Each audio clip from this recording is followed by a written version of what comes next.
High బొమ్మ Ravi chapter close. అతను చేసిన తప్పుకు శిక్ష పడుతుంది, పడాల్సింది ఓకే.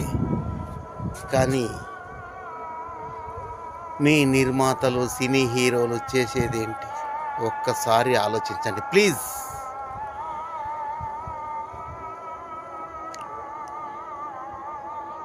మామూలు ప్రజానీకం థియేటర్కు వెళ్ళి చూడాల్సిన పద్ధతిలోనే నడుస్తున్నాయి ఆ టికెట్స్. మామూలు ప్రజానీకం అంటే ఒక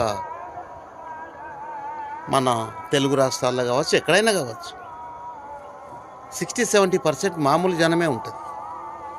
30% హై క్లాస్ ఉండొచ్చు, 20% పూరా లో క్లాస్ ఉండొచ్చు. ఈ మామూలు జనం ఎక్కువ. ఈ జనం ఎలా చూడాలి? ఈ మామూలు జనం అంటే ఒక 40,000, ఎక్కువ 50,000 సంపాదిస్తారు నెలకు.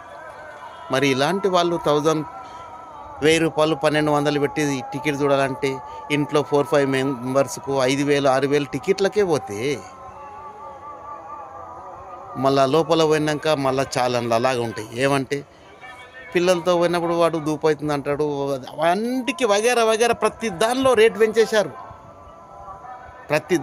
పెంచేశారు. ఇవన్నీ ఒక్కెత్తు.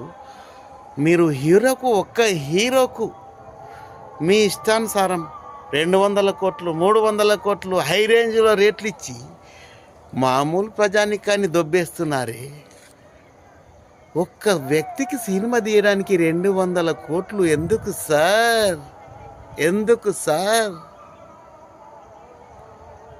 ఎవరు ఇవ్వకపోతే ఆ హీరోనే సార్ నాకు 3 కోట్లు ఇవ్వండి, 5 కోట్లు ఇవ్వండి, మీ ఛాన్స్ ఇస్తే మీ యూనిట్లో నేను చేస్తాను అని అంటాడు. అవునా కాదా? మీరు విచ్చలవిడిగా హీరోయిన్లకు ఇష్టానుసారంగా రేట్లు ఇచ్చి పబ్లిక్ను దోసుకొని ఏంటిదయ్యా ఈ న్యాయం? ఎక్కడ పోతుంది ఈ వ్యవస్థ? ఇంత డబ్బు ఎందుకు ఇవ్వాలి హీరోలకు? వాళ్ళు కష్టపడుతున్నారు, ఓకే, రాత్రి వాళ్ళు కష్టపడుతున్నారు. వాళ్ళ కష్టాన్ని గుర్తించి 1 కోటి 2 కోట్లు 3 కోట్లు ఏంటి 100 కోట్లు 200 కోట్లు ఎవరిది డబ్బది?